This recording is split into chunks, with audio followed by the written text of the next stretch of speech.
어딜 가?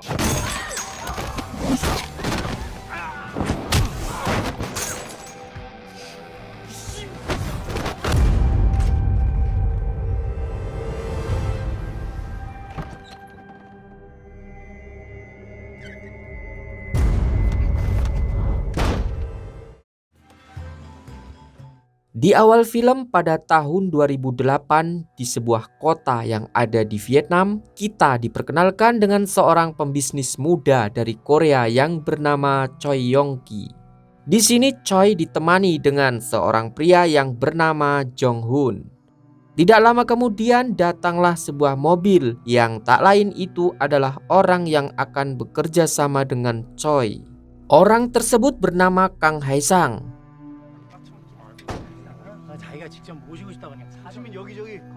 Namun saat Choi masuk ke dalam mobil, dirinya malah dibantai habis-habisan oleh Kang bersama temannya.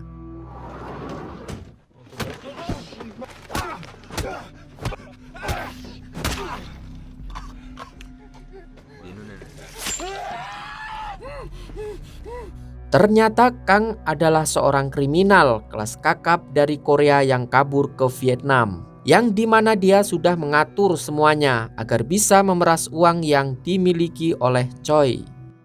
Berpindah ke Korea, terlihat beberapa polisi sedang mencoba menghentikan aksi orang gila di depan sebuah toko. Kemudian datanglah seorang polisi yang gagah perkasa. Dia bernama Suk-do. Di sana Suk-do langsung mencoba untuk menghentikan orang gila tersebut dengan akan menangkapnya dari belakang. Namun karena badannya yang terlalu gagah, Suk-do malah menjatuhkan rak jajanan di toko tersebut sehingga membuat orang gila itu mengetahuinya. Suk-do yang orangnya memang terlalu barbar, dia pun langsung membuat orang gila tersebut terkapar di tempat.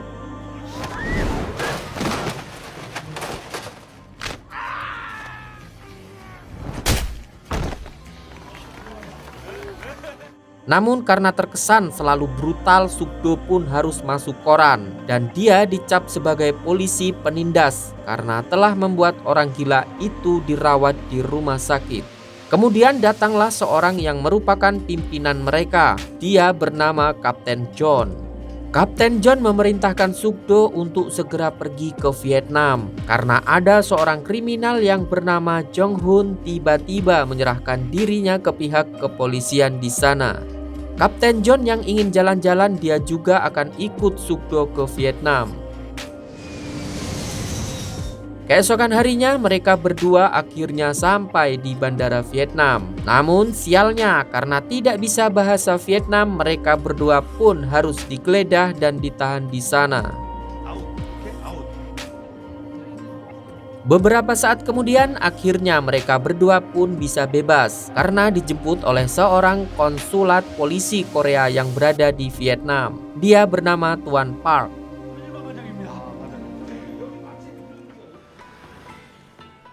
Malam harinya mereka pun nongkrong bareng di pusat kota Vietnam. Di situ Suk-do langsung bisa dengan mudah mengenali beberapa gangster Korea yang memang sudah banyak migrasi ke Vietnam. Tidak lama kemudian teman gangsternya dulu yang bernama Gasolin ternyata sudah menjadi warga Vietnam. Di sini Gasolin langsung memperingatkan kepada Suk-do untuk berhati-hati dengan para preman di sini karena mereka semua memiliki senjata api. Keesokan harinya mereka pun langsung mendatangi kantornya Tuan Park. Suk-do sedikit terkejut saat melihat banyaknya poster pengunjung yang hilang di Vietnam. Ternyata ada sekitar 30.000 pengunjung yang datang ke Vietnam setiap bulannya dan selalu ada saja kasus pengunjung yang hilang di setiap bulannya juga. Setelah itu Suk-do bersama Kapten John langsung menginterogasi Jong Hoon. Di sini Suk-do menanyakan apa alasan sebenarnya dirinya menyerahkan diri. Namun Jong Hoon dengan santainya malah memberi alasan yang tak masuk di akal. Suk-do yang tidak percaya, dia pun menyuruh Kapten John untuk menutup CCTV di area tersebut.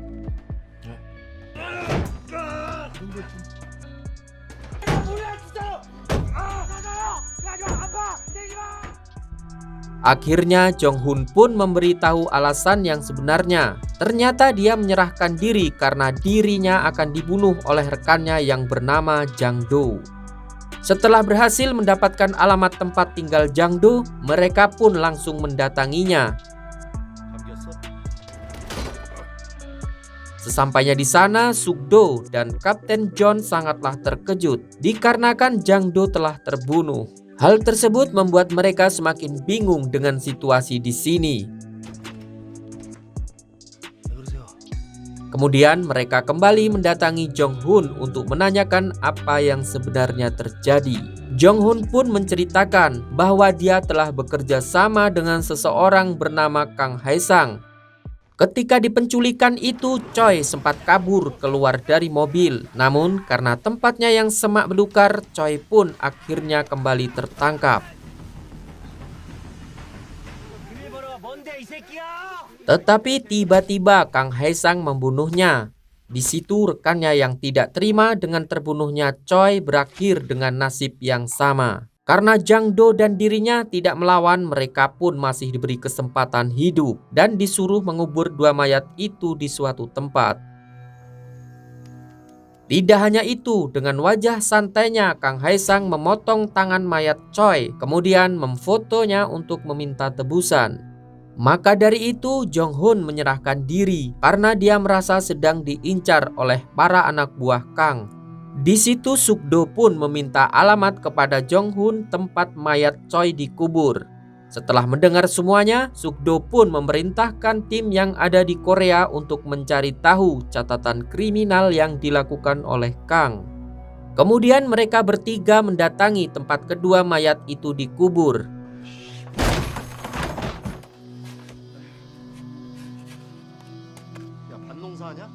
Tidak lama kemudian, akhirnya mereka pun menemukan kantong plastik yang berisi mayat manusia. Kemudian mereka menghubungi kepolisian setempat. Di waktu yang sama, Suk-do menghubungi Gasolin untuk menanyakan tentang Kang. Di situ Gasolin memberi info terhadap Suk-do jika seorang preman lokal yang bernama Raku sedang mencari keberadaan Kang. Raku? Kemudian saat para polisi Vietnam datang, mereka malah marah-marah terhadap Suk-do dan timnya. Setelah sedikit adu mulut dengan polisi Vietnam, mereka pun mendatangi sebuah kasino minimalis yang dimana semua orang yang ada di sana adalah orang Korea. Di sini Suk-do mencari seseorang yang bernama Raku. Namun para penjaga di sana yang sedikit nakal, mereka harus merasakan bogem mentah dari Suk-do.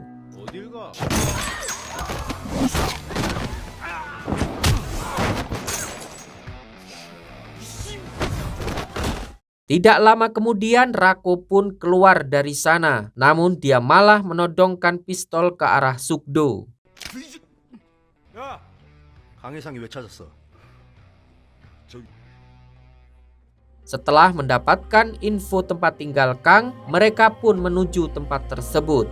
Ketika itu Suk-do mendapat kabar dari kepolisian Korea kalau ayahnya Choi sedang mengirim pembunuh bayaran untuk menghabisi Kang.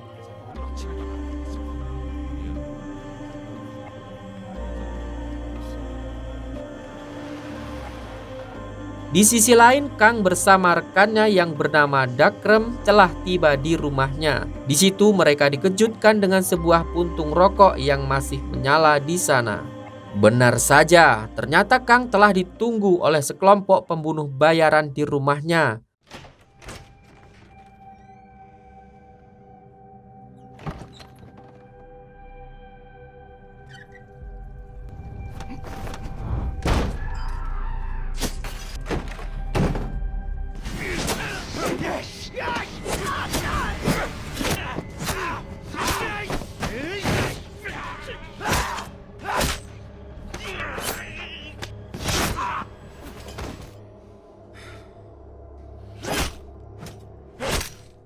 Dengan mudah mereka menghabisi para pembunuh bayaran itu. Di sana Kang pun mendapatkan informasi dari salah satu pembunuh bayaran tersebut kalau mereka telah disuruh oleh seseorang bernama Choi Chun-bai yang tak lain adalah ayahnya Choi.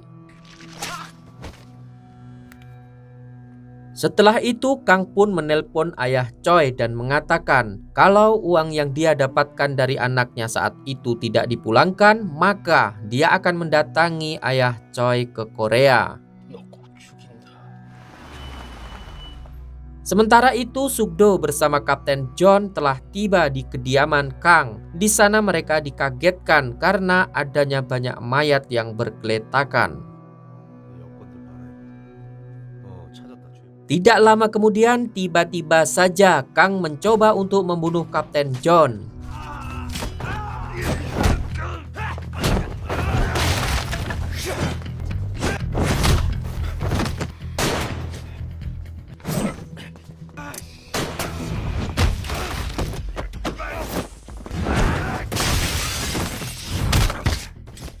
Namun dalam pertarungan ini, Kang berhasil lolos dan hanya Dakremlah yang dapat Sukdo lumpuhkan. Beberapa waktu kemudian, Kapten John telah dirawat di rumah sakit setempat. Di sana Kapten John terus merengek karena ingin balas dendam dengan Kang. Bersamaan dengan itu, Sukdo kembali mendapat kabar dari kepolisian Korea jika Kang ternyata adalah penjahat antar negara. Karena dia sering sekali melakukan penculikan dan pembunuhan di negara lain. Setelah itu Sukdo pun merencanakan sesuatu. Sukdo menyuruh Park untuk mengelabui para polisi yang sedang menjaga Dakrem. Kemudian Sukdo menanyakan kepada Dakrem kemana Kang akan pergi. Dakrem pun memberitahu kalau Kang akan pergi ke Korea untuk menemui ayahnya Choi. Sementara itu Kapten John sedang ribut dengan para polisi Vietnam karena mereka dianggap telah membuat kericuhan dan akan dideportasi. Namun di sini Sukdo malah sangat tenang dan dia meminta kepada para polisi di sana untuk segera memulangkan mereka berdua ke Korea. Kapten John yang awalnya menolak akhirnya mau setelah diberitahu kalau Kang ternyata akan pergi ke Korea.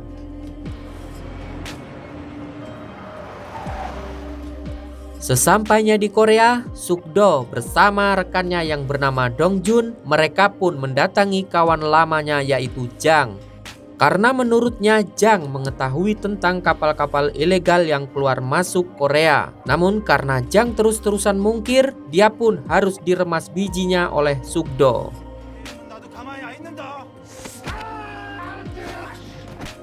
Setelah Jang menelpon temannya yang di pelabuhan, mereka pun mendapat informasi kalau hari ini ada kapal ilegal yang datang.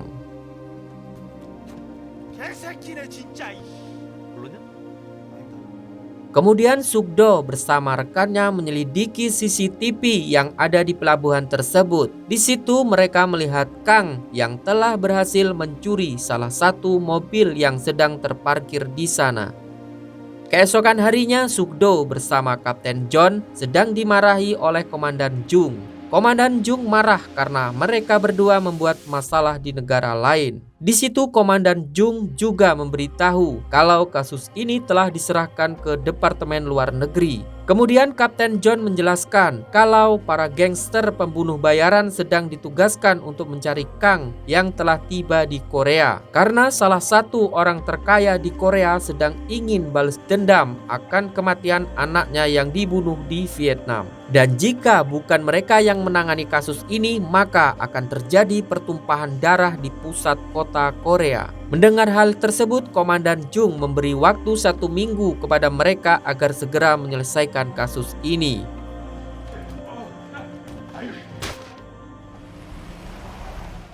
Di tempat lain, kita diperlihatkan dengan kedua gangster yang sedang menaiki mobil pick-up. Mereka bernama Gin Chul dan Kong Chul. Mereka berdua adalah rekan Kang yang ditugaskan untuk membantu Kang dalam penculikan ayah Choi. Sementara itu, ayah Choi bersama ajudannya akan turun ke bawah untuk menemui para pembunuh bayaran yang telah datang dari luar negeri. Tetapi ternyata Kang telah menyelinap di acara tersebut. Ketika di dalam lift, ayah Choi yang belum mengetahui wajah asli Kang, dia pun tidak menyadari kalau Kang sedang berada di hadapannya. Tanpa pikir panjang, Kang pun memulai aksinya dengan menghabisi ajudan ayah Choi.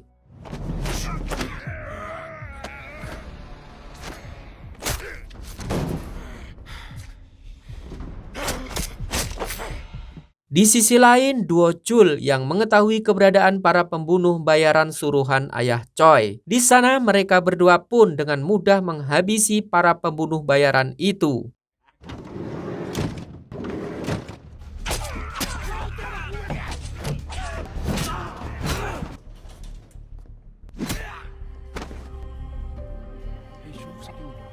Lalu rekan Sukdo yang bernama Dong Chul melihat dari CCTV kalau ayah Choi telah diculik oleh Kang. Dong Chul pun segera menghubungi Hong Seok untuk mencegat Kang yang berusaha kabur dari sana. Namun karena mereka hanya berdua, Kang berhasil lolos dari tempat tersebut dengan membawa ayah Choi. Setelah itu, ketika di kantor polisi, istri dari ayah Choi memperlihatkan sebuah video yang dimana ayah Choi sedang disiksa oleh Kang. Kang di sini mengancam ibu Choi dengan meminta tebusan uang sebesar 2 miliar terhadap dirinya kalau ingin ayah Choi tetap selamat. Di situ Sukdo pun memberikan saran terhadap ibu Choi kalau Kang meminta tebusan jangan mau untuk mentransfer uang tersebut karena Sukdo memiliki rencana lain. Tidak lama kemudian Kang pun menelpon ibu Choi. Di sini ibu Choi menuruti saran dari Sukdo. Dia meminta agar uang tebusan tersebut dapat ia berikan secara tunai. Kang yang tak punya pilihan lain, dia pun mau dengan cara tersebut dengan syarat tidak ada orang lain ataupun polisi di sana. Sementara ibu Choi yang tidak bisa menyupir, dia pun berbicara terhadap Kang. Setidaknya dia membutuhkan seorang sopir untuk mengantarkan dirinya ke tempat tersebut. Di situ Kang pun menyetujuinya. Setelah itu para polisi malah kebingungan siapa orang yang nanti akan menjadi supirnya ibu Choi. Namun ternyata Sukdo sudah punya pilihan.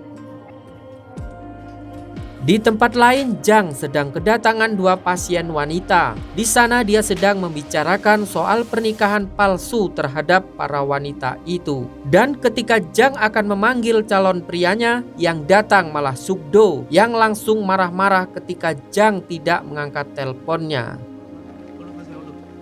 Ternyata Sukdo memilih Jang yang akan menjadi supirnya ibu Choi ketika nanti mengantar uang ke Kang Hae-sang. Berpindah ke Kang, di sini dia memerintahkan dua Chul untuk melewati rute yang sudah dia tentukan ketika nanti sudah mendapatkan uang dari ibu Choi. Sementara itu, pihak kepolisian sudah mulai bersiap untuk melakukan penyergapan terhadap Kang ketika bertemu ibu Choi nanti. Di sisi lain, Jang yang sedang berpura-pura menjadi supirnya ibu Choi, ia pun sudah bersiap untuk pergi ke lokasi tersebut. Sedangkan dua Chul sendiri ternyata sedang mengawasi mereka dari belakang. Di sini para polisi terus mengikuti pergerakan mobil yang dikendarai oleh Jang dan ibu Choi.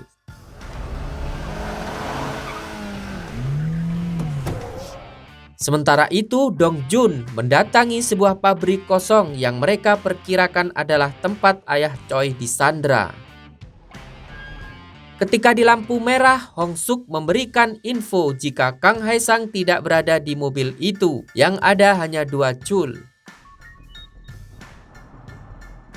Tak lama kemudian, ibu Choi mendapat telepon dari Kang. Ia pun disuruh putar balik. Ternyata keberadaan para polisi di sana telah diketahui oleh Kang.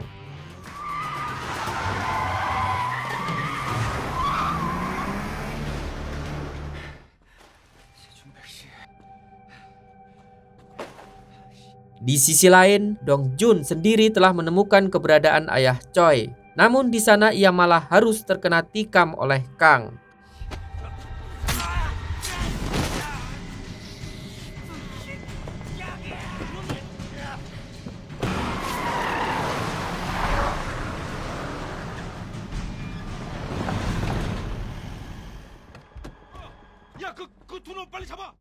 Setelah itu, Kang menghubungi Gichul agar menggagalkan misi ini karena para polisi telah mengintai keberadaan mereka. Namun di sini dua Chul tidak percaya dan akan tetap mengambil uang tersebut. Sukdo yang mendapatkan info jika ayah Choi telah diselamatkan, ia pun menghubungi Jang agar berhati-hati dengan mobil putih yang berada di belakangnya. Di situ Sukdo akan memberikan aba-aba ketika mereka mulai melakukan penyergapan. Namun tak disangka Do Chul malah menghadang mobil yang dikendarai oleh Ibu Choi. Seketika hal tersebut membuat Jang langsung putar balik dan masuk ke dalam parkiran mall.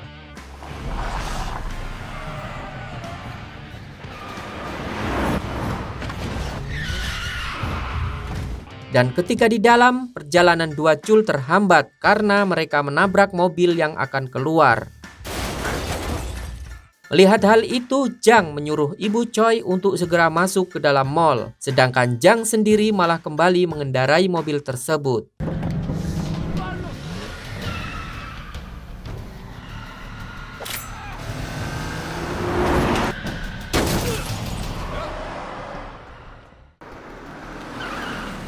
Sukdo yang telah tiba di mall, di sana mereka langsung melakukan pencarian Ibu Choi. Sementara itu, Dong Chul dan Hong Suk berhasil melumpuhkan Kong Chul yang berusaha melawan mereka.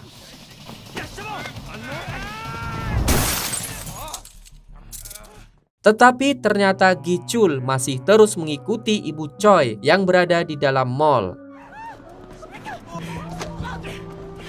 Pada akhirnya, ketika Gichul berhasil menangkap Ibu Choi, dengan cepat Sukdo memberikan adegan yang penuh adrenalin di sana.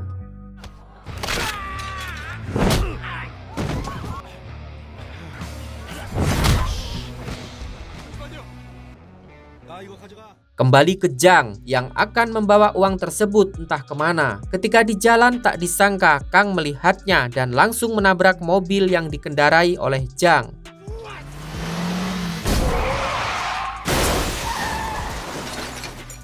Di sana Kang berusaha merebut uang tersebut, tetapi Jang yang lincah, di situ ia pun langsung kabur menggunakan taksi yang kebetulan ada di sana. Kang yang memang sedikit psikopat, di situ ia malah menikam para polisi yang mendatanginya. Pada malam harinya, sebuah berita menginfokan jika Jang telah kabur membawa uang tebusan tersebut dan dia akan pergi ke Cina melalui pelabuhan. Kang yang mengetahui hal tersebut, ia pun bergegas pergi ke sana untuk mencegat Jang. Di sisi lain, Jang sendiri telah sampai di pelabuhan. Di situ ia menghubungi temannya untuk memesan tiket. Tetapi ketika Jang akan menuju ke kapal, ternyata Kang telah mencegat di sana. Jang yang awalnya sombong dengan Kang, seketika nyalinya ciut saat melihat golok gobang milik Kang Haesang.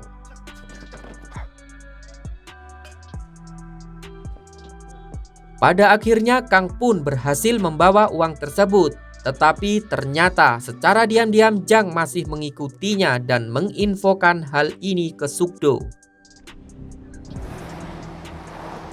Kang yang merasa telah aman, tak lama dari itu bus yang ia naiki dicegat oleh para polisi. Ternyata polisi tersebut adalah Sukdo. Kemudian terjadilah pertarungan yang sangat epik antara Sukdo dan Kang Haesang. 돈 필요해? 느리게 줄게.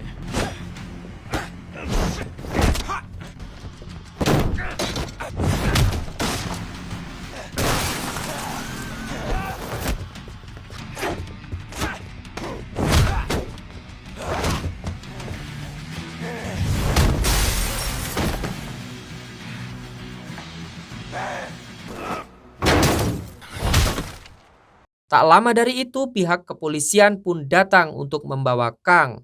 Akhir cerita, ketika Jang sedang mabuk-mabukan, ia pun mendapat telepon dari Sukdo. Di situ Sukdo berterima kasih padanya. Ternyata yang membuat Jang akan membawa uang tersebut kabur ke Cina, itu semua adalah rencana dari Sukdo. Dan film pun berakhir.